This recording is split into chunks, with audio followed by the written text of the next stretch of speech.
and welcome to this February 22nd. No, is it today the 22nd?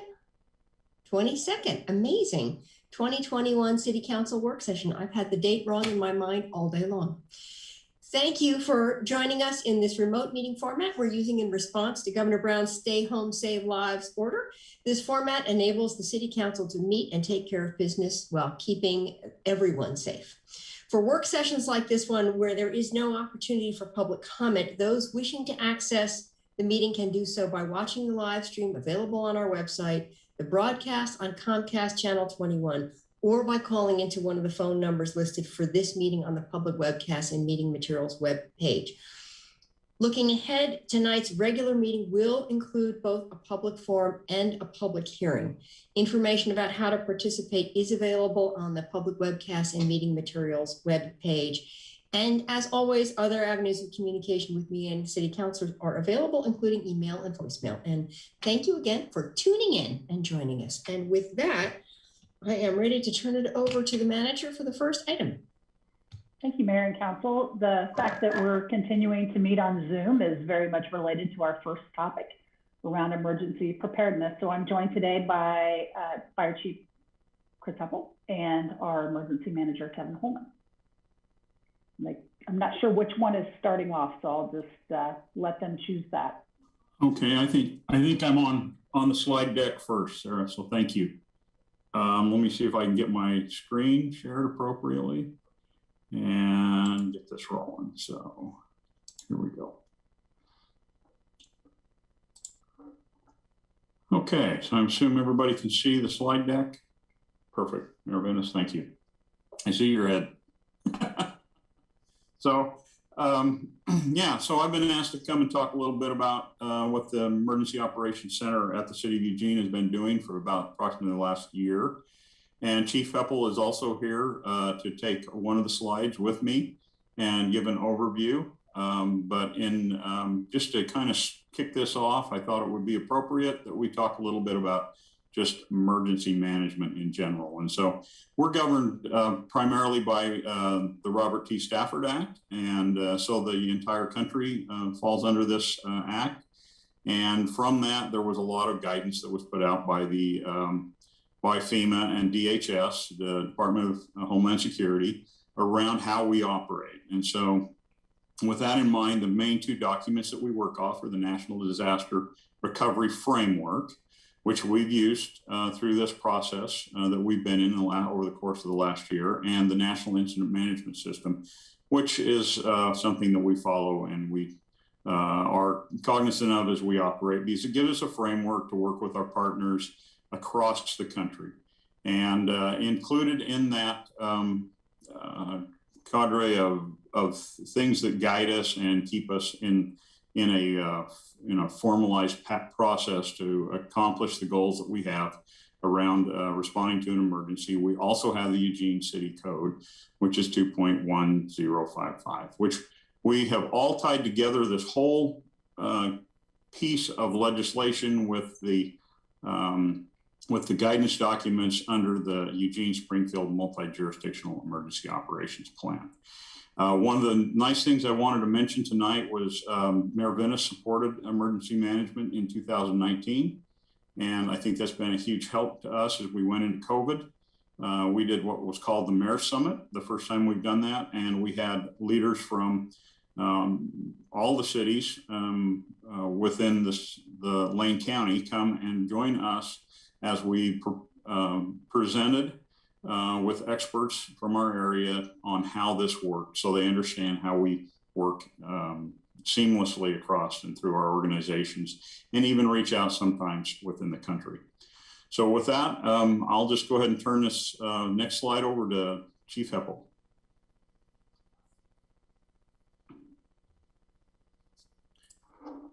Mayor, Council, thanks for this opportunity to just take a few moments to address the Emergency Operations Center. Needless to say, I thought I knew emergency management until March 3rd of last year. And when we really started to engage in the COVID response component. March 3rd really wasn't our first day. Actually, we started talking about it back around the first week of February when our EMS chief actually started releasing information to our crews of an emerging threat within our community.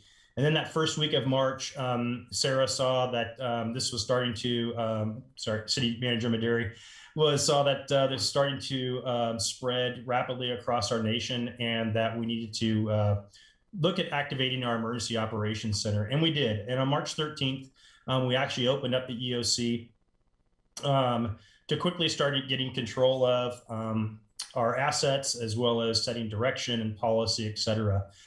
Once we started to see the scope of this issue, we recognized that being present and together was going to be a challenge for this piece. So our first major obstacle was taking an Emergency Operations Center and going virtual. And we achieved that by March 20th. Actually, 50% of our Emergency Operations Center was virtual. We also started really early on with long-term recovery and planning, which is Emergency Support Function 6 within the ICS, or Emergency Command System or structure. And we actually presented where we were going with that to this group back on June 15th. Recognizing this would be long-term, we actually migrated about 90% of the EOC on July 3rd to being virtual. And this is also where we transitioned the microsites, or designated temporary shelter sites, early on in the event. We transitioned them over to the city manager's office. Certainly thinking that COVID would be our only disaster on September 7th, that clearly became an issue with the Holiday Farm fire. And the EOC had to go into literally a multidisciplinary role at this point, to where they were not only helping or managing the COVID event, but also was supporting the county as well as the Eugene Springfield fire crews with the Holiday Farm fire. And that continued on for a couple of weeks. We also started to see a rapid rise in our COVID cases. So in November, we actually needed to initiate our own contact tracing. So we developed another entire branch within the EOC to do that, and we continue to still do that today. And then the third prong in this issue or challenge over this last year, the EOC has helped us mitigate, was when we started doing vaccinations. And if you're following along, the EOC actually has been very involved with that, with the mass vaccination sites as well as fixed facilities, but more specifically supporting Eugene Springfield Fire with our strike teams, which are the mobile arm of the vaccination plan here in Lane County. And not to be forgotten, in January, we started another project under the EOC, and that was supporting our small business with personal protective distribution. And we have had over 1,200 businesses locally sign up for that, and we've serviced a large majority of them, and we're going to continue to do that into the days that follow. So while we turn the corner on our 1-year anniversary of the opening of the EOC, certainly the work has been present, and this work in this world, or this realm, will continue to be present into many months into the future. So Kevin, back to you. Thank you, Chief. Appreciate that. So moving to the next slide, I wanted to just talk a little bit about staffing and training. So the City of Eugene requires National Incident Management training when people come on board now and are hired. Through that process, they get an assignment on part of their onboarding. We also have implemented that training for other staff who have been here for some time. And so it was nice to see the City of Eugene staff get the experience of what that really looks like. So some of our outcomes from the COVID, if you want to say some of the positive things, unfortunately, there's been a lot of negative, but I'd like to focus on the positive things, have been giving staff the opportunity to get experience and training in this area. So the other piece was we did have people from across the city working together. So we had a lot of cross-departmental situations where people came together from different departments and had the opportunity to work together closely in solving problems and helping us move forward. So we had over 120 people at one time in the EOC late last spring as we were moving through this process. And one of the things that came from all this, I think, was, and it has been identified clearly in our after action review that we held the other day, was, or asked our staff to supply us with, was our organizational resiliency is going to be huge from this, because so many people touched our EOC and saw how it works and understand now how it works, that I think that will be a real bonus for us as we move forward into the future. Under system creation, I think this was an opportunity we had to really look at the latest and greatest, if you will. software that was out there that was available to us. And so one of the things that our ISD people came up with very early in this process, in fact, in the first week, was a program called Teams. And we've been on Teams really since the first week the EOC opened. And I know that was a heavy lift for them. And thanks to them, we were able to be really adaptable and move to a virtual EOC quickly. So the new software took a little bit of training. People adapted well to it. It's fairly simple to use, which was nice. And it also provided us with a platform that we could use our systems that we'd already developed in. So those systems that were developed in our emergency operations plan around finances and how we move resources through the EOC, and we track the objectives that we're working on, really fit nicely into this program. So it was almost like it was tailor-made for what we were trying to do.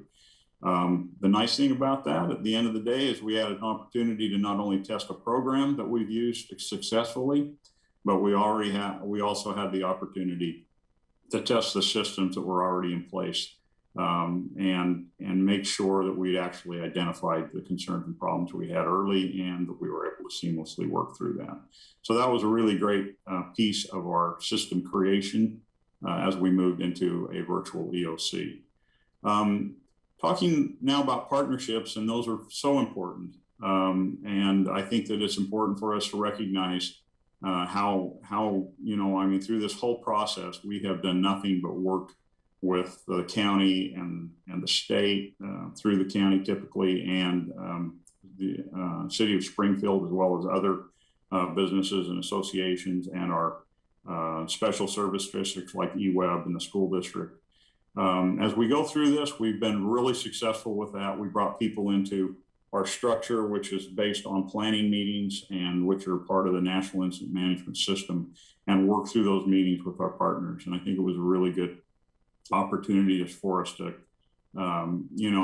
go through and have some real synergy in the outcomes of what we've been working on. So our communications was typically virtual and across jurisdictions, as it should be, and is promoted by the system which we work under. So one of the things that I think I can identify was, we so often rely on relationships, but if we look at other disasters and things that could happen in our area, sometimes, for example, a Cascadia event, relationships are going to be important, but also understanding how to fit into the process through positions and positioning and position descriptions. So we've worked with both of those, and I think it's been really nice to see how seamless we could be as we move through this process. So we also used a process that was Sarah Maderi was probably the force behind this, which was the staff all city meetings, and where we talked and reached out to employees across the city. It started out weekly, and we do those currently now every other week. And so that's a valuable resource to help us reach everybody. And so since many people have been through the EOC, it's really their only connection now as they've moved out. So that's a great resource that we've used, and it's been very effective. So talking about a little bit about communications, our EOC has a city website in which they've kept up, and we've been able to keep that in front of the public on a pretty regular basis, on a very regular basis, I should say. We did a COVID-19 survey recently, and we had over 1,600 respondents to that survey.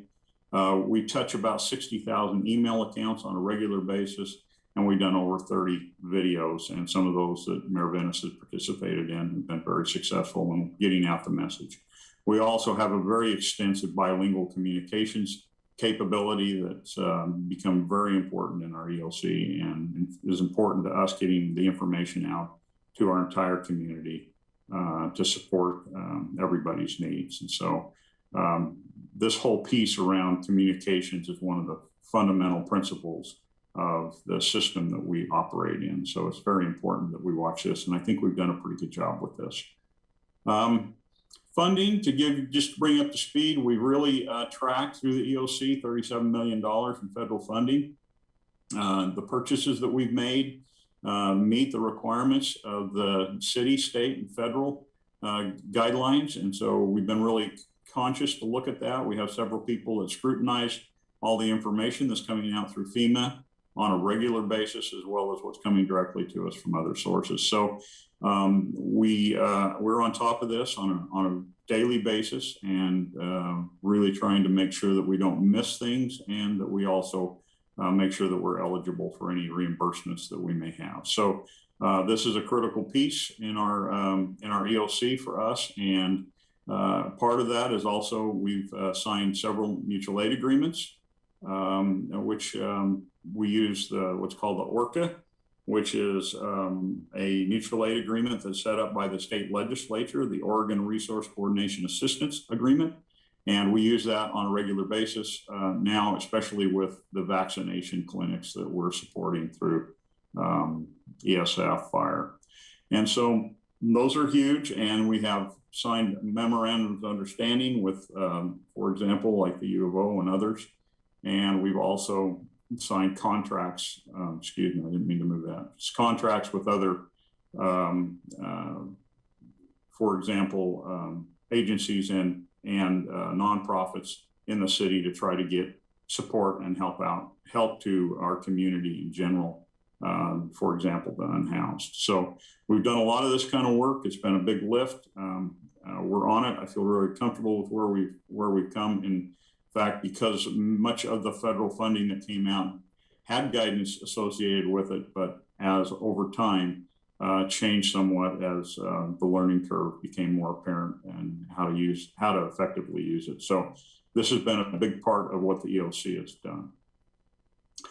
So I just wanted to talk a little bit about stewardship, and below is a list of our EOC priorities. And these priorities we set clear back in March when we opened the EOC. And so we use a process called management by objectives. And so we need priorities to help guide us in the way that we make decisions. And so every time that we have something come into our EOC that needs our attention, we try to apply it somewhere within the scope of these priorities. And in that process, we make sure that we meet the requirements of the city and what's going on. So I just want to let you know that the city EOC continues to operate. We're still operational and functional, and we'll continue to do that for as long as we need to. Anyway, that's pretty much all I've got. So I appreciate you having me back again, and thank you.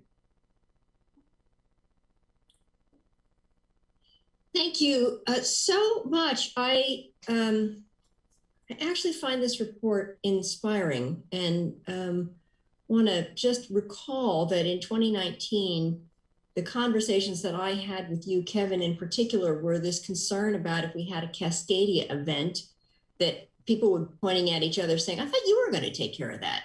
And that we wanted to make sure we had created some common, that everyone was using the same language and following some of the same protocols and understanding what those relationships were. And it just really sounds like you forged those systems and that common understanding through COVID. So I thank you. It's very exciting and hopeful. And looks like Randy has a comment. So I'll turn it over to you, Randy. Thank you, Mayor. Chief and Kevin, thank you very much for the update on that. I guess my concern, I'm getting a lot of echo from somewhere. Okay, that's fair. Thank you. I guess the concern I wanted to speak to, just a question first, during the COVID-19 stand-up of the EOC, that was not 24/7, correct?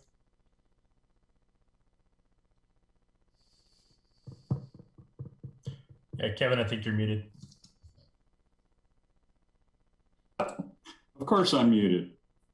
How handy. So we did not run 24 hours a day. We ran 7 days a week, though, for a while.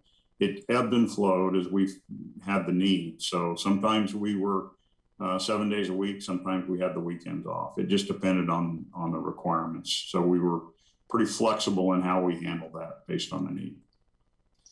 Thank you. And that speaks to my point. And I think it's a great system. I watched it be built from the ground up. And then, I've been in a lot of EOCs across the country myself, and then consulted after I retired and saw even more. My concern is an event like the Cascadia, where all of a sudden you lose some of your staff people before you can even stand up an EOC. And the shorthanded nature that we have for not only running an EOC, but trying to provide for street level service, both at the strategy and tactical level. Something I've brought up in the past is, one way to help populate your center in times of depleted staff, especially for repeated 24/7 operations where you have multiple periods of operation. It can be really taxing on the staff, is to look at some of your retirees, especially recent retirees who've been trained up at great expense to a pretty high level of proficiency and have years of experience behind them. By just minimally keeping their skill levels up through periodic exercises and ongoing training to meet the FEMA requirements, you basically would have a standing group of people that are ready to insert at whatever level that have the experience and know how to operate. Might be a way of having a force multiplier for staffing the EOC and maybe even releasing more assets to get out on the street. Great idea, Randy. Thank you. And that's all. Thank you. Good job. Matt, you're up. Thank you. I have found in my brief time on this council that Councilor Groves is full of great ideas, especially in this arena. Chief and Kevin, thank you. Tonight, a few numbers jump out at me. $37 million in federal funding, 30 plus COVID-19 commercials or advertisements, and 60,000 emails. The first number, I'm curious, of the $37 million in federal funding, how strict are those buckets? And or if there's a way to see, since you mentioned advertising or PSAs, if there's a way to see where those dollars have gone and how much of those monies are left. The third or the second part, the 30 COVID-19 commercials, I'm wondering, are we the primary agency responsible for the anthropomorphized COVID balloon guy? Seen a lot of him every time I turn on the TV. I'm wondering if that's part of the public facing messaging, and when those transition to illustrating to the public at large about when folks or how folks can sign up to get vaccinated, or even transitioning away from COVID and more toward a larger pandemic recovery, economic recovery, and rental assistance messaging. So that's why I wanted to know how strict the usage of dollars are. And the 60,000 emails, are those opt-in? Are they opt-out? Citywide, I'm assuming, not countywide. And how easily can EOC drill down in and send email alerts to specific parts of our community? And how frequent are we sending those email communications? So maybe I can, unless somebody else wants to try to ring this, I know some of the answers to this, and I'd be happy to share them with you. Most of our funding came through the federal government and was directly supportive of COVID. And so we have a number of places it went, but the lion's share of that money went into Federal Aviation Administration airport grants. And so the next big chunk of that money was really directed at our response operations that was basically handled primarily by our EOC. So we, as our finance section in our EOC, has monitored all this and kept track of it all. And sometimes the details with any of this kind of work are very critical that we follow them, because eventually we're probably going to be audited, right, and asked how we spent this money. And we want to make sure that we were well within the guidance that we were given. So there are details, and this money was just not handed to us without specific guidance on how we could spend it. So there are several other accounts that received lesser amounts of money, but those are the two primary ones that got this lion's share of the funding. So a lot of the CARES money went to operations within the EOC and our unhoused community, as well as our long-term recovery folks that have, I think, have probably already talked to you about what they're doing out of PDD. So that maybe can answer that first question for you. I don't have really the opportunity to go into a lot of detail about that. The other piece about the email accounts, we have 60,000 email accounts that we send emails to. So the number of emails that would have been sent out around COVID and what we were doing would have been in excess of that significantly. So that's kind of how that works. And I don't know if I can't answer your question about whether we have buckets within those email accounts that we can send that messaging. We do have a system within our CAD or computer automated dispatch center through CLCC, which does have the ability to geo-target members within our community. And that would be how, for emergencies, we would accomplish that. Does that help? I hope. Yeah, it helps. Good. It's a good. Thank you so much, Kevin. Thank you. Kevin, I can jump in and help a little bit more if need be. Yeah, and I asked to have Laura promoted as well if she want to go into more communication questions. Great. And so, Councilor, I just wanted to reiterate, yeah, it's pretty specific, especially early on in these events, as to what funding can and can't be used for. In those cases, the other piece is that also there's timelines in which funding has to be expended. So if we're going to talk CARES Act funding, and remember, that's a very specific act within legislation, those funds and certain types of funds have to be expended on timely manner in certain areas, et cetera. And what Kevin really stressed there is that we've been able to track that. And actually, we've already been audited once by the state. Kudos to our finance team, both at the EOC as well as central finance in terms of tracking that. We literally flew through that audit with absolute flying colors.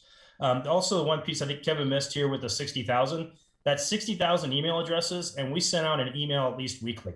And I think Laura's going to probably come up and talk about that. So in terms of our spread and level of communication, it was tremendous. I think the other part that we'll point out is the number of hits that our COVID website had from the city of Eugene. We literally became a go-to place of information because of the timeliness and the applicability of the information that we were posting on there was really important. And the fact that we had such a multiple language component that was associated with it, that was really important. In terms of, you mentioned a little bit about like renters assistance, et cetera. That all started pretty early on. I talked about how we had what was called Emergency Support Function 6, which is within the EOC system. And that group was that community recovery component. And they actually started very early on as to what funding can we use for that.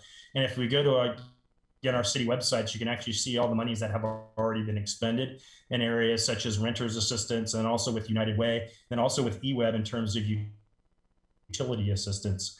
And that's been in the hundreds of thousands of dollars. We've expended that already in this case. And this is before the next round potentially that's going to be coming up. So just a little bit extra information there for you, Councilor. Thank you very much. Laura, would you like to speak to the a little more to the communications? Sure, I appreciate the opportunity.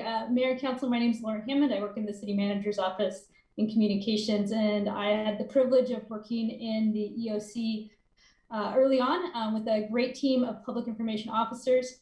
One of our primary communication tools was the community update, and that's a large email list that we were able to put together, and we do send out regular updates on that. Another great piece of that is that it's translated every time into Spanish and is immediately available in Spanish as well. It points to a lot of great resources that are up to date on our website, and we've been able to use that very successfully and seen it really push up the number of visits that we get to our website and where people are getting good information. I'll also just say thank you to Mayor Vinis for the many videos she helped us make to help promote the messaging around COVID-19. So thanks. Great, thank you. Mayor, go ahead. No, are you? No, I just was going to say I appreciate the videos with the mayor. No shade to the COVID guy, but I think your message resonates at least a little bit more with this particular demographic.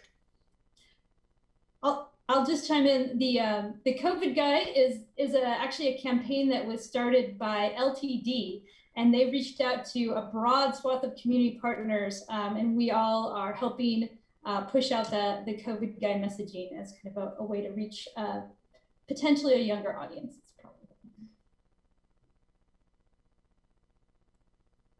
Thank you. Emily. Thank you. Thank you for the report. The pandemic and the shutdown, it was so scary and unprecedented and surreal.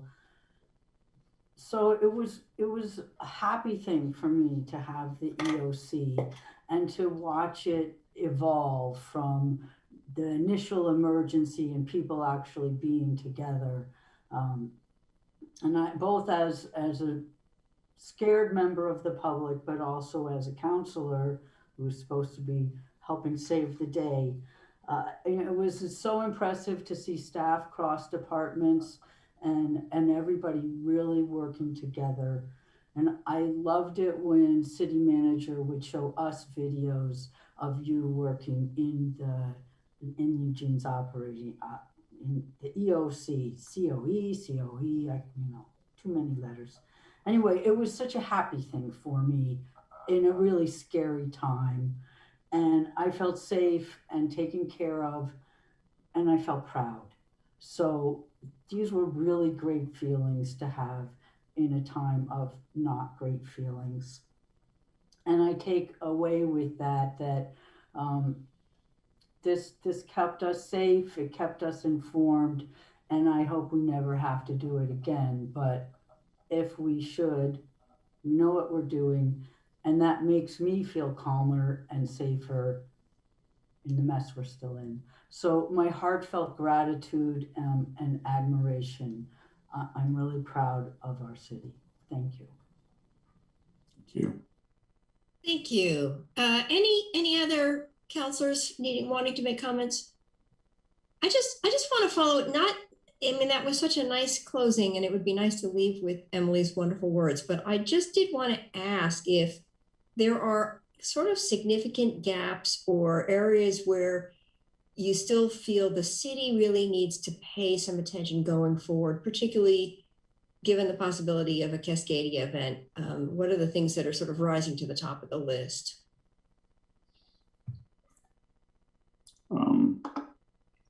So who would you like to go first, Mayor? Whichever of you wants to dive into that one. I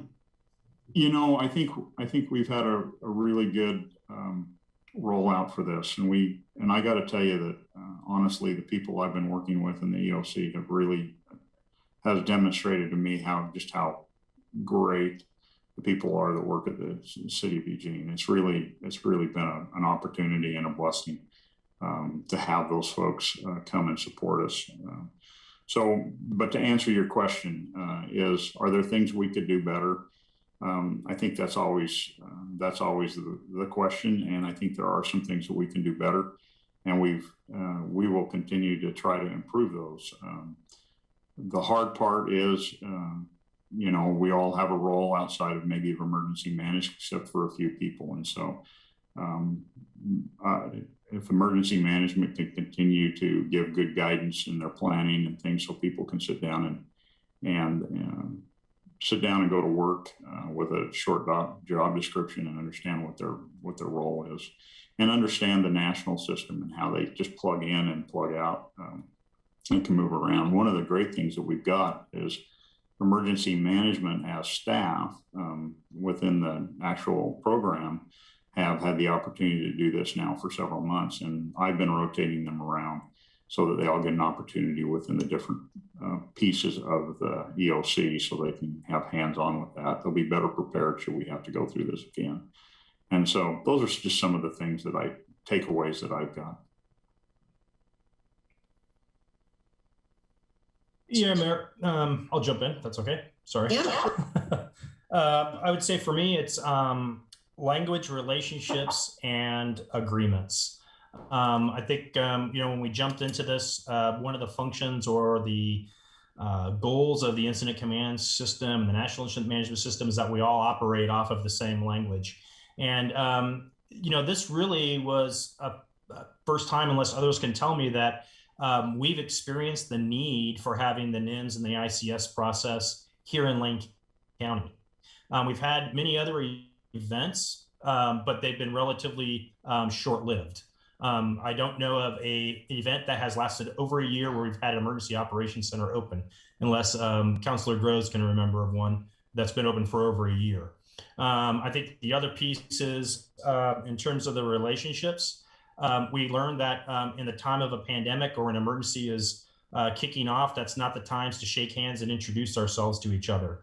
Those things should all be done before these events. And we certainly learned that with our mutual agreements and our memorandums of understanding as to who's going to do what, where, and in these types of incidents. And we made tremendous strides in that, and not only with the pandemic, but also with the holiday farm fire, and now with the vaccinations.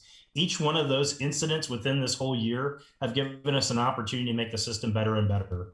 And I would propose the system that we have today is, and the relationships is way better than when we started this campaign around March 3rd of last year.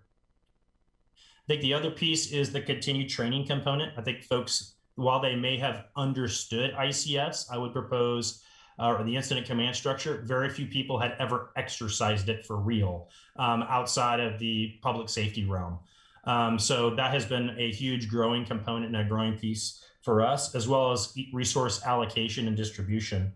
And I think going forward, this has provided us a good foundation to move forward. It sounds weird, but I'm glad these events transpired before an event such as Cascadia. Cascadia will have much more damage. It'll last much longer, especially when we start talking about the reestablishment of our infrastructures to include such items such as utilities, distribution routes, fuel systems, et cetera. And then also it set us up to operate in a little bit more of an austere environment. Many times when we practice our exercises and set up EOCs, it's where we have power, computer systems, internet, communications, et cetera. And when we look at what we experienced up the McKenzie Valley with the destruction of the infrastructure there, that's a reality of what we would have to deal with here at the southern end of the Willamette Valley in an event such as Cascadia, depending on the extremity. So, I absolutely laud the city and the team and all the employees who came together. There was not a department that is not untouched by this. There was, and folks have just learned so much, and we now speak a different language, but it's the language of emergency and emergency management.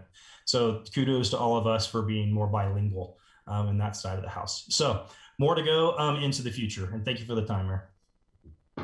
Yeah, I really appreciate both of those answers in this crisis, and really appreciate the leadership that you and others have displayed through this last very arduous year, and appreciate the flexibility and adaptability of all of the teams who moved in different ways and learned different skills and did different things. So thank you very much for this wonderful report and for your work. And I think with that, we probably can close this item unless there's a counselor who raises a hand. And seeing none, I think we'll move on. Thank you very much. We will move on to the second item on our agenda, and I will turn it back to the manager.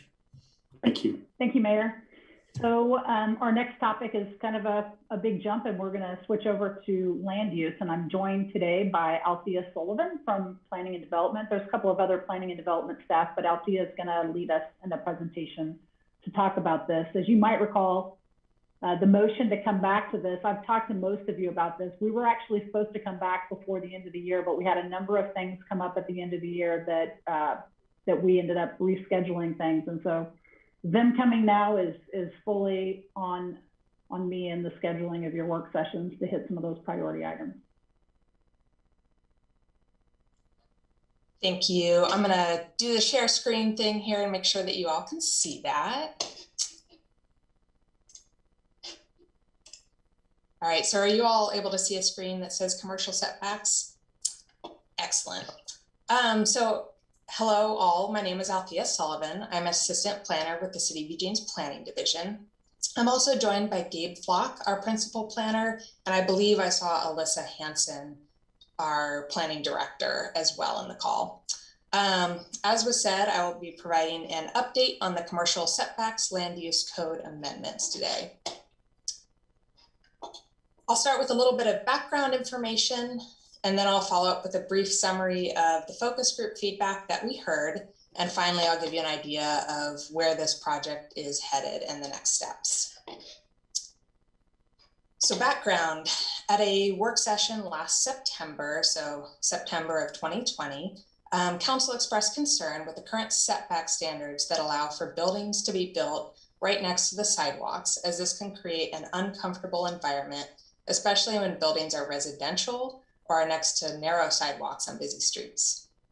We have a variety of guiding documents that relate to design, such as the Community Design Handbook, and work is currently being done to update our standards for streets in the Complete Streets Design Guide.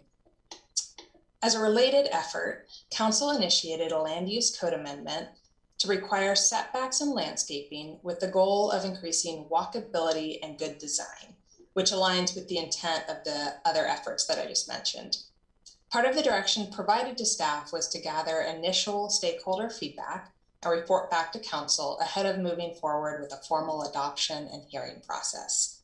As requested, we're here today to share the feedback we received. So staff invited individuals who primarily make up the professional design community in Eugene to provide initial feedback on concepts. We started with this group of local professionals with design expertise because their experience and input is often really helpful in identifying issues early on with a code amendment project. To help facilitate meetings and ensure that feedback was heard, we engaged a local public involvement consultant, Ellen Kennedy with Cogito Partners, to help facilitate 2 focus group meetings and provide a written report of feedback. The written report was attached to your agenda item summary, so all of that information is there for you. We understood that our framework for the code amendment was to require buildings and commercial zones to be set back, to require landscaping and pedestrian amenities, and in some circumstances to allow for buildings to move closer to the street when specific design features are provided to ensure a walkable street environment. We use this framework to create draft concepts to facilitate discussions with the focus groups. So this graphic here is showing what is it's a general representation of what the Eugene Code currently allows for residential uses in commercially zoned properties. Currently, the standards allow buildings to be built directly at the property line without a setback if a developer makes that design choice. The concept for the residential uses to be changed, this slide is showing it's a couple of the different concepts put together, but generally speaking, the concept for residential is to require a 5-foot setback with landscaping and other pedestrian amenities, vertical separation, and then of course in keeping with the clear exceptions for allowing features of the building to become closer to the street, those features would be things such as shared lobbies or stairways. As with residential development, the Eugene Code currently allows for commercial buildings to be built to the property line when a developer makes that design choice. In framing discussions with the focus groups, staff also thought it was important to highlight the fact that the Eugene Code does not require any additional design features when someone chooses to build to the property line. As with the residential example, staff again drafted a concept to help frame discussions with the focus groups. The first potential code change would require buildings be set back a minimum of 5 feet and also require landscaping and pedestrian amenities. The images shown on this slide are from our downtown, where we often have larger sidewalks and buildings moving to the property line, which often feels inviting and open to shoppers and others enjoying our downtown. And thinking about some clear exceptions to allow commercial buildings to be built closer to the property line, staff thought that requiring commercial uses to provide design features that would enhance the public realm was reasonable. and thinking about our downtown and some of the buildings there, adding requirements for minimum ceiling height and minimum transparency seemed like reasonable instances when buildings would be allowed closer to the property line. Overall, focus groups expressed an interest in improving our community through better design and recognized that there are some buildings and streets that could have been better designed. Of course, a land use code amendment is just one of the many tools available to help create a walkable pedestrian environment. Many of the individuals we spoke with offered up other general suggestions of ideas in addition to providing feedback on concepts. Starting with general feedback, we clearly heard from focus groups that downtown and corridors are both unique and each have their own unique characteristics. We also heard that residential and commercial uses function differently and that that should be recognized by the code. In recognizing the unique characteristics of development, it was also important to recognize the different areas in town and not use a one-size-fits-all approach. A point that was heavily emphasized was the importance of the public realm. As I mentioned, the changes coming to street design and the complete street design guide are intended to help improve the public side of streetscapes. Some of the feedback was specific to initial concepts proposed by staff, focusing on dimensions and pointing out potential cost concerns for developers. As staff moves forward with turning code concepts into standards for the land use code, we intend to be responsive to feedback that was specific. And as I previously mentioned, the focus groups recognize that good design is created by the interplay between the public and private realms. While we heard that additional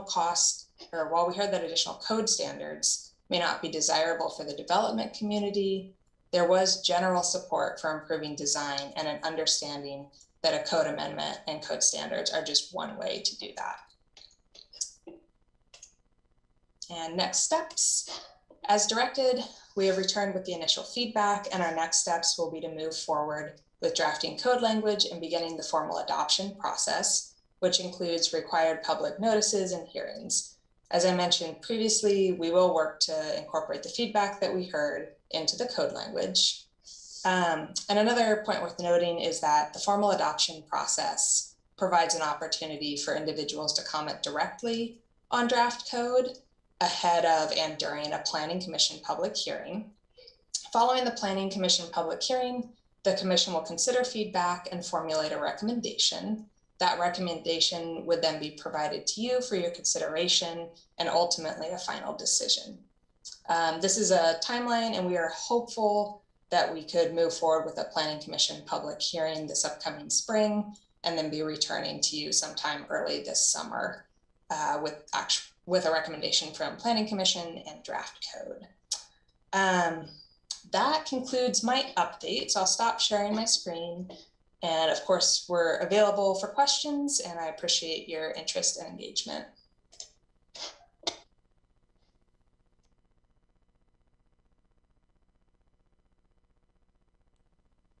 Thank you very much. And we have lots of hands raised already. So I think there's plenty of comments. Alan and then Mike. Thank you, Mayor. I will point out that it was a unanimous vote on this motion by council. I think in part because, at least from my perspective, is I don't think people want us to treat our city like we're Manhattan. We're not Manhattan, we're Eugene. And things like Capstone and the Applebee's and the Franklin, the new boutique hotel that's gonna limit what we can do with Franklin because they're built right up to the sidewalk, are the issue. It's livability, aesthetics, walkability, safety, all those issues. You know, the Capstone is kind of the poster child on 13th there. When I talk to people about these kind of things, I find almost unanimous dislike of many of the developments. And so the feedback that we got from the professionals was only half the feedback for the council. The other half is what the public thinks and the people who live in Eugene, Eugenians. And the focus group was professionals and with a bias towards less regulation and not wanting to change and less rules. So I take that with that consideration. You know, what the motion really did was just flip the default, but it wasn't cookie cutter. It wasn't one size fit all. It said explicitly in there with exceptions and bring back what the exceptions would be. And I think staff is working on that. You know, the real question then is where and under what circumstances should we grant these exceptions? And you know, part of this issue is the lack of process that we have around development, lack of site design review is part of the problem. You know, some people said, don't try to fix a street problem with a building setback, but we don't really have processes for doing this very well. And so we're stuck in a lot of places. So other people called for leverage versus code instead of using code. But again, in leverage, you have to have some kind of process. The only place we really have that is MUPD, or unless I'm missing something. And often the streets or some of the buildings the streets are in place, so they're not moving. I didn't read many solutions in the feedback. I heard a lot of concerns and a lot of cautions, but I didn't get too many solutions out of what I read.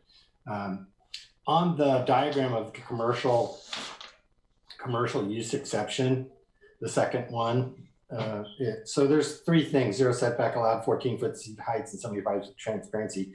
I guess, can you explain why those conditions would merit an exception? Sure, I'm happy to explain a little. What is it about them? Yeah, absolutely. Those were kind of our starting points in looking at some of those buildings we have downtown with taller windows. So kind of creating that scenario where someone's able to walk down the street and see into a building and feel invited and welcome into that space. If you have taller ceilings, you also have to have some sort of minimum transparency with those windows to create that circumstance as well. So those were some starting numbers we started with. We did get some specific feedback from the design community about looking at some different numbers, and we'll be considering that as we're kind of drafting code that's a little bit more context specific. Things like 12 versus 14, which I don't know if that makes much difference to me, but okay. So then we also have, the motion said complete within 6 months, which would be March 28th. Doesn't look like we're going to be complete there, but the schedule showed Ellen, going forward. I think you've used your time, so yeah, okay. But Althea, is that it?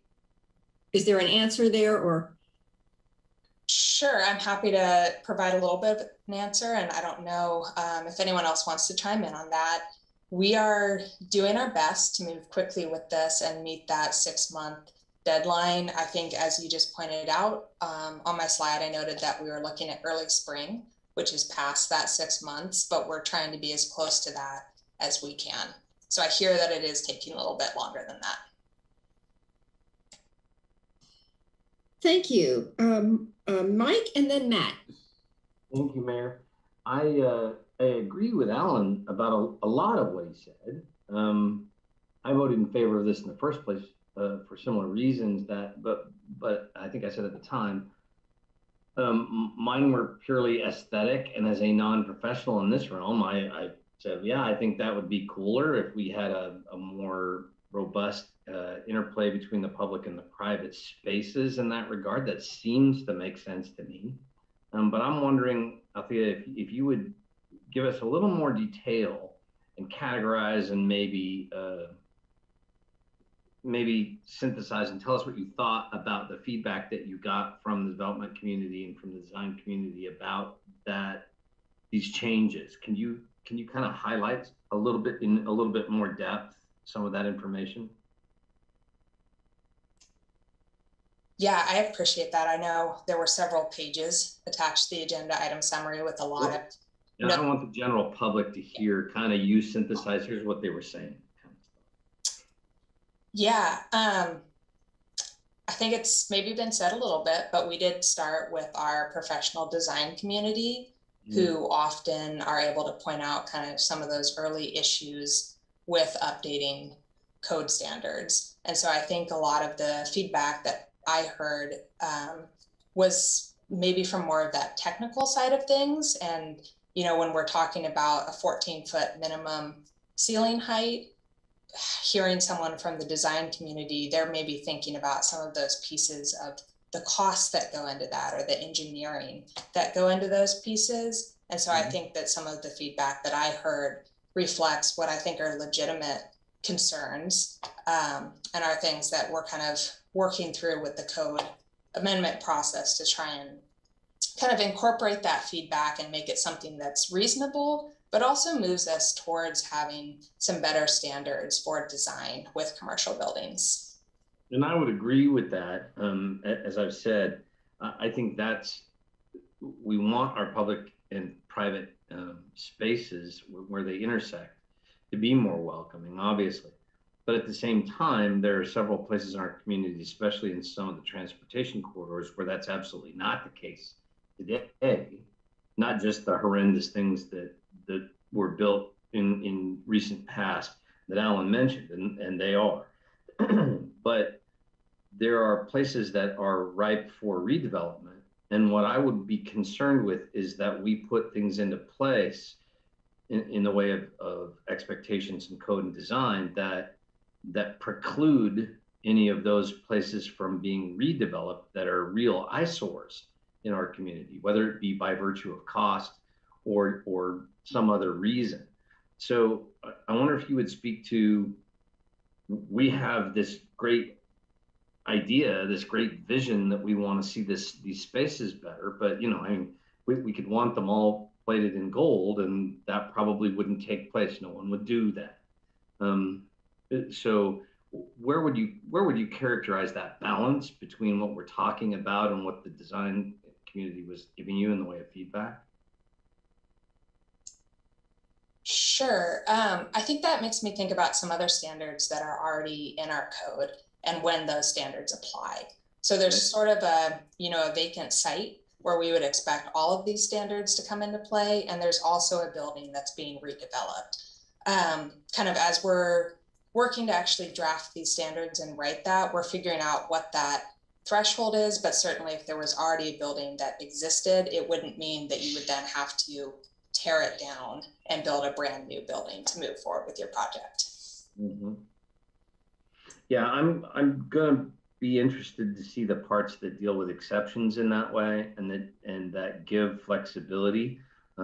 Yeah, I agree with the idea again that we should be setting our expectations for the reality we want to see, but I don't think we should become so rigid in that we end up precluding opportunities for things to be redeveloped that should be. So, thanks. Thank you, Matt, and then Randy. Okay, great. Thanks, Mayor. And Althea, thank you for the presentation. I'm looking through the notes from the November 6th meeting, and I didn't see any reference to COVID or the pandemic. And it's my hopes, my fingers crossed, that within 6 months to a year, the vast majority of our community is vaccinated and life gets back to some semblance of normalcy. But also, because of anthropogenic climate change, I suspect that pandemics will become, sadly, more and more part of our reality. So I'm wondering if there's when restaurants have to, when we have to our hospitality community has to set up outside, or I wonder if that's part of the conversation when talking about setbacks, number one. Number two, there was a question that was posed in the comments that said Capstone wasn't a commercial project. Why impose new setbacks or other changes for commercial? And my response would be, and I'd love to hear yours, would be aesthetics, mobility, increasing tree canopy, bike parking, health and public safety. And I'd love to hear your response. And then finally, I've been a proponent for building up and not out, and a hybrid of a commercial on the bottom and residential on the way up. What category do you see a hybrid model? Would that be a residential? And for consistency purposes, wouldn't it make sense to treat residential and commercial the same in that regard? All right, so I think I'll start with the third question because that one, I think I have a little bit of a better idea of the answer to. What we're kind of talking about is this first floor. And so if you have residential on the ground floor, we would be looking for kind of a residential set of standards to apply. If you have commercial on the ground floor, we'd then be talking about those buildings with taller windows and kind of a more inviting way for folks to go into the buildings. Kind of as far as the other two questions that you have, I know that's, I think, thinking about kind of the future and the way some of these standards may impact things. I think it's been really interesting to see some of the streeteries that have gone in during the time of COVID. And I think there's a lot of different things that have made those possible, just kind of due to existing parking spaces that weren't being used. I don't know. And of course, if anyone has thoughts on this, or if you have more thoughts on this, I think there is a consideration of whether there's some interest in trying to design for kind of that future use or having it look like that. I think when this initially came up, we were really looking at kind of hoping that we're headed back to a form of normal that we used to have, where people are walking around the streets and they're going into buildings. And so not really thinking of trying to hold space open on our sidewalks to allow different uses on those sidewalks, but hoping that people will return to those in the future.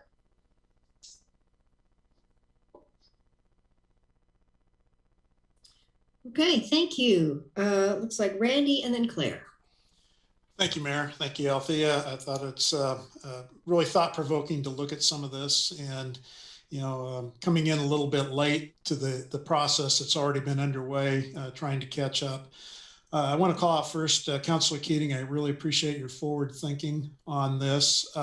Personally, I don't think we're going to be another 100 years before we see our next pandemic. Climate, everything's changing. I think we need to be prepared to move in and out of systems that allow us to protect ourselves and protect our community. With that said, I do appreciate the aesthetics of the setbacks and how that looks. I'm all for any construction that creates a better interface between the building and the public space it adjoins. I know I read quite a bit about concerns for ADA compliance. When I look at the perspective drawings, the ones that have an elevated entry, I'm not seeing anything that provides for ADA. I'm sure that's part of the thought, but it might be interesting as we carry this forward in a discussion to see what that might even look like aesthetically, just so we can have a visual to be working from. I also think, and I understand what Councilor Zelenka was saying, I think it's about designers, architects and developers having one set of perspectives. At the same time, I do think it's important that we listen from design elements, but also cost. I also agree that if we are increasing costs at a time we're trying to create more middle housing, affordable housing, any feature that increases the cost pushes some of that affordability further out. And I'm not saying that should offset and preclude us from taking these steps. I just think it needs to be done thoughtfully and make sure that we understand when we change our codes, that we understand the consequences and the implication, kind of taking that step back and seeing how things are connected as we go forward, so we don't create situations, unintended consequences that actually stifle our efforts to create more middle and affordable housing. And I think that's all I have at this time, but I do thank you. And I really look forward to more work in this area. Thank you, Claire, and then Jennifer. Thank you, Mayor. Thank you, staff, for the presentation and the information in the packet. I really appreciate the report from the focus group. I do have a technical question. So I understand what the words vertical and separation mean, but I don't necessarily understand how they're playing out in these images that you gave us. Sure, I'm happy to go ahead and answer that question. When we say 3 feet vertical separation, and of course, as we move forward with code language, we may end up defining a term or coming up with something more specific, so it's really clear. But kind of thinking that the ground floor of your building starts 3 feet above the public sidewalk grade. And I've heard the ADA concern piece as well, and we are definitely considering that as we move forward to drafting code. Okay, that's very helpful. Thank you. So, you know, the focus group seemed to be saying, you know, don't change the code, 1. 2, the city has a role in making the streets nice for people to occupy, which of course we know that is the case. You know, I don't think any of us think like this code amendment, wherever it ends, is going to be the thing that makes all our streets great to walk and ride a bike on, right? Like, we understand there's other aspects to that. And, you know, they're also saying, we'll give incentives through MUPD to get people to make their buildings look nicer.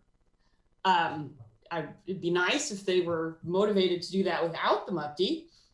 So there just seemed to be kind of a theme in there of offloading the problem onto the city without changing the current code. And I understand the hesitancy, right? Like, one thing that no one's mentioned is that 5 foot setback means that that's square footage lost that they can't use for whatever activity they want that building to be used for. So, you know, that's lost revenue in a sense. And while I appreciate the idea of the 14-foot window, you know, we have a business on Broadway that for years and years has had its windows completely opaque for like almost half a block. And they do that because, you know, they're doing work on that ground floor and they don't want the public looking in on their business. So, you know, that's understandable, but it does not make a particularly enticing street, you know, experience to walk past. You know, so it's a conundrum for me. I know when we're doing code, you know, doing it with the idea of exceptions is really tricky, because who decides on the exceptions? What are the criteria for that? But so I think we need a lot more thinking on these proposals. You know, part of me was thinking, well, what if it wasn't like, you know, you had these buildings which are basically 4 panels. What if, you know, two of them were set back and the other half was not? You know, something that's modified from the full blanket of the facing building having to be set back. So those are my random thoughts. Thank you. Thank you. Jennifer and then Emily. Thank you. Thanks, Althea. It was a really good presentation. I think my questions were already answered by other folks, which was helpful. So I'm also gonna share random thoughts. This doesn't feel to me like it's ready to go somewhere. And maybe that's just me and my limited understanding of this code, but it feels like we're still a long ways from zeroing in on what we're really trying to accomplish and how we're going to do that, at least for me. I want to echo Councilor Groves, what he said about ADA. That's obviously really important, and I don't like how it often gets relegated to, you know, you have to go in the back or the side, and that front entrance is steps because I don't know, we think it looks prettier or something. I don't like that, and I want to make sure that there's no requirements that require it to be that way. I didn't see that in here, but I just want to make sure we're thinking about that. I guess that's all my random thoughts at this point. Thank you. Thank you. Emily, and then Mike has the second round. Thank you. Thank you for the report and the AIS. I liked the drawings. I really appreciate that you went to the focus group, because that information is very valuable and made me think about things a little more. I agree with Claire, less square feet, that's less money to make on your building, and that's something that we're trying to alleviate. Although the pictures are beautiful, I would like it to be like that, except where people don't need stairs. But it just looks expensive, which lots of things that look really nice are expensive. So I wonder, you know, I hesitate to dictate exactly what it has to be everywhere. And one thing I appreciate from the focus group is that they repeatedly said it shouldn't be a cookie cutter, that different parts of the city are different. This gives me some hope for HB 2001. So, you know, yeah, I kind of think I'm not quite ready. I like the 14-foot ceilings and all that glass, but is that energy efficient? You know, does that go with the CAP 2.0? So, but my burning question is that 3-foot vertical, what goes under there? You know, if you dig a basement, then you've got even more square footage. That's great, but you know, are we going to dig down another 6 feet to get that 3 feet? And if not, what's going to be under there? Raccoons and rats? I'm really curious. I'm not sure if that's a question. It's a question. Architecturally, what goes under there? It used to be on the ground. Sure. I think, and you know, it would kind of depend on the person who's designing the building, but of course you could, and this is maybe thinking towards the future a little bit, but underground parking is an option. I think there's a lot of different ways that might look on a particular building. And I think Gabe unmuted. So I don't know, Gabe, if you want to comment on what goes in that 3 feet as well. Good evening, Mayor and Council.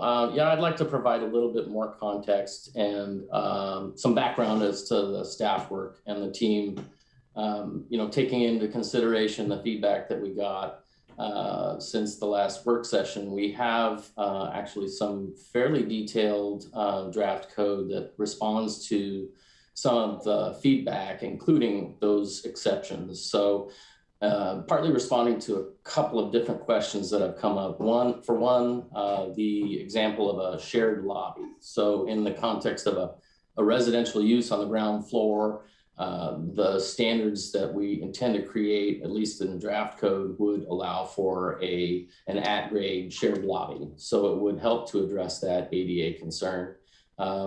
There are also those potential opportunities for underground parking, but definitely we are focused on that vertical separation requirement as one of the perhaps more onerous or costly ones for residential uses.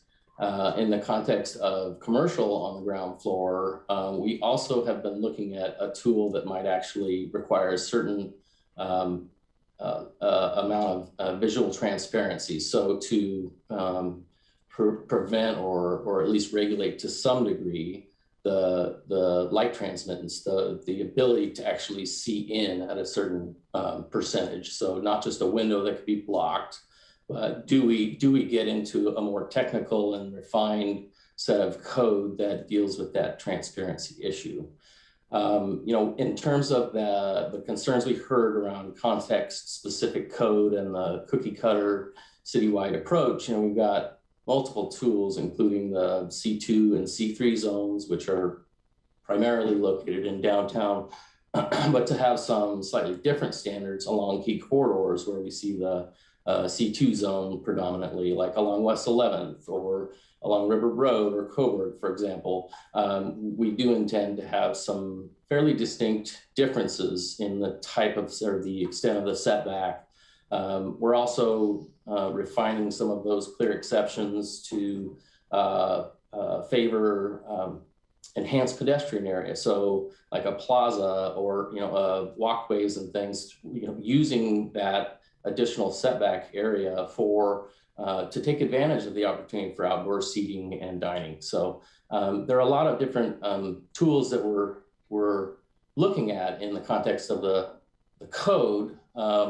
One of those is a backdrop, just to remind you all, is a process we call adjustment review. So the idea would be to create a clear set of standards that default to requiring, say, 5 feet of setback, or perhaps 3 in the downtown area, with minimum amount of landscaping. But with those design requirements and understanding the cost issue as well. But with those clear exceptions, it would not necessarily require a public process to evaluate, right? So if we get clear and objective standards that facilitate good design and allow those buildings closer to the property line, they wouldn't necessarily need to go through a more robust process.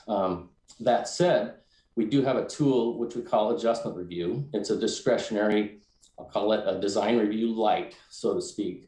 And we do have some of the more robust criteria in our code specific to the downtown area that allow us to look at things like building massing, orientation, that idea of having sort of an alternating setback. And so in the case that a project might not be able to meet those clear exceptions, there's still a way to ask for an alternative that might still provide a good design. So I'll leave it at that. Thank you. That was very helpful. Okay, I have Mike and Alan for second rounds. Mike. Thank you, Mayor. So in combining some of the things that many of my colleagues have said, especially, excuse me, Randy and Matt, I want to throw a hypothetical out there and have you guys kind of address under the new, under code that would meet the goals we're talking about here, how would this be dealt with from a process standpoint? So one of the goals that I really want to see us address this year is increased housing on 6th and 7th. I think there's a real opportunity there. I think everybody feels, at least reasonably that that's a good goal. There are a number of buildings that already exist on 6th and 7th that may have commercial on the first floor and some residential on the second floor, some apartments upstairs kind of thing. Let's say that you have one of those buildings that's right up against the property line right now, and that it's right up against the easement on the sidewalk along 6th and 7th.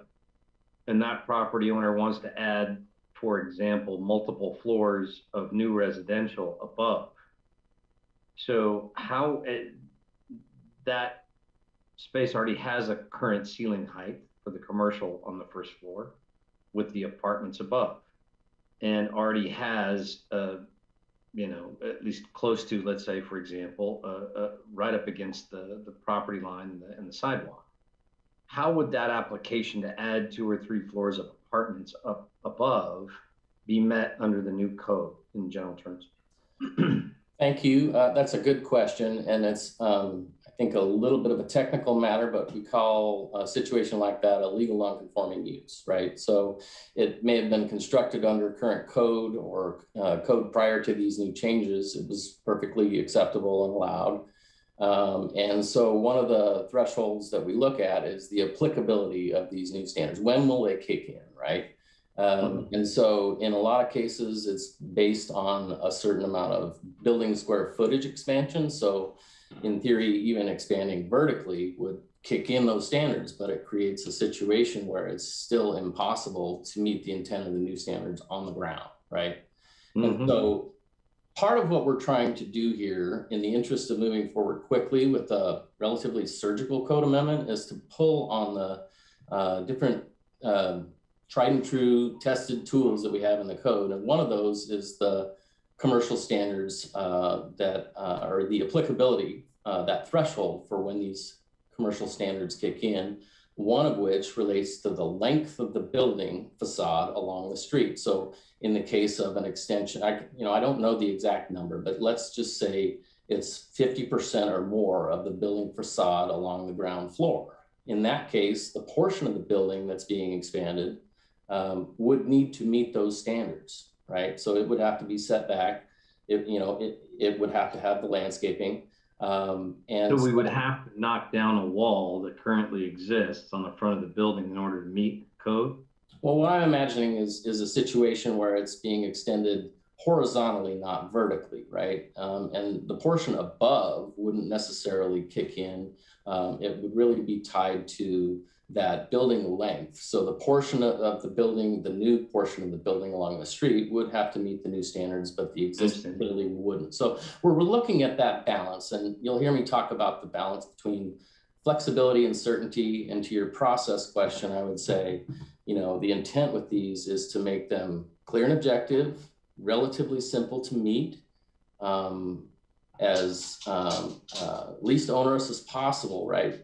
Relatively simple, but with the interest of streamlining or keeping the process streamlined so that if they meet these standards or these exceptions, they can go straight to building permit. In some cases, that might mean they need to add some design features and sort of have a higher building ceiling height or more transparency for that new portion of the building. But the idea is they could still go straight to permit. In the event that they want a more flexible alternative, they could go through that adjustment review process I described for something different, right? So there's still choices, and that provides some of that flexibility and sort of an option for developers. Yeah, and I appreciate that. That was a detailed answer, and I appreciate that. My concern is, like I said, I think there are an awful lot of buildings that meet the definition of, or at least somewhere close to what I just described. And what I really don't want us to do is to create new code in the interest of a goal that's admirable and that we want, but in a way that precludes some of those older buildings from having new housing built up from where they are. I know there's a number of them that the entirety of the front of the building is the entire lot, and it's right up against the sidewalk. So if they want to, and they have, one floor of housing upstairs. So if they want to put multiple floors of housing on top of that, my whole thing is we don't build a code that precludes that. Thanks. Okay, Alan. Thank you, Mayor. Yeah, good comments, Mike. I agree with most of the concerns my colleagues have expressed. They're all good, thoughtful comments, especially to share the ADA concern and increasing costs. That isn't what we're trying to do here, or make people go in the back door. And I don't think the intent here is either to preclude redevelopment, especially on greenfields or brownfields, different than existing buildings. Broadway Commerce Center building is a good example. It was already at the sidewalk. So, the intent here isn't necessarily to move the building. It's new development in other places. So I agree we shouldn't have a cookie cutter system. And that all the buildings shouldn't be treated the same. And that's why we had the exemptions put into the motion. So I'm curious to see how those exemptions come forward. Capstone did actually max out the footprint of their lot, and they built that building right up to the sidewalk with a blank wall. It was, and look what we got. That was awful. And without design review, we don't have any options around that. So we need more tools and more options, and that's what this process is all about, trying to get at better uses of our and make our city look better and make it more livable and with more mobility and safety. Maybe you could also, Mayor and I were talking earlier about what's the difference between C2 and C3, and what's usable, what's allowed in C2 and what's allowed in C3. I think I would like to know that. I'm sure a lot of other people would as well. The brief version. Sure, I'm happy to give a really brief version of C2 and C3. Generally speaking, C3 is in our downtown area, and then we have C2 kind of extending along most of our corridors. So when you're kind of thinking about what's allowed there, I think the shortest and simplest answer may be to think what's already there and think about our downtown, and then think about kind of out West 11th or out River Road, for example, has patches of C2 along it. And C3? And C3 would be downtown. So when kind of thinking about what is in our C3 area, I would just think of the downtown area. Okay. Yeah. So I'm fine with that. What Gabe was talking about, minimum 5-foot step backs, maybe 3 downtown with design elements. That seems to work for me. Thanks.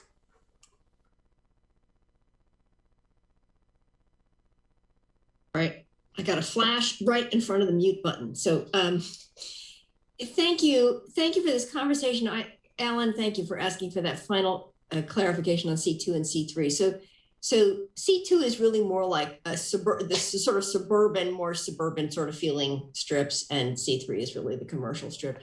The other piece that I just, and I don't expect a long explanation around this, I just sort of plant this seed, which is that we know that the streetscape is that part of it, which is a separate process from someone designing a building. And I guess the concern is that those things are hand in hand, and recognizing the places, and this is some of the sense of the urgency from this council, is that buildings get built and then we've already created a situation that can't be rectified anymore.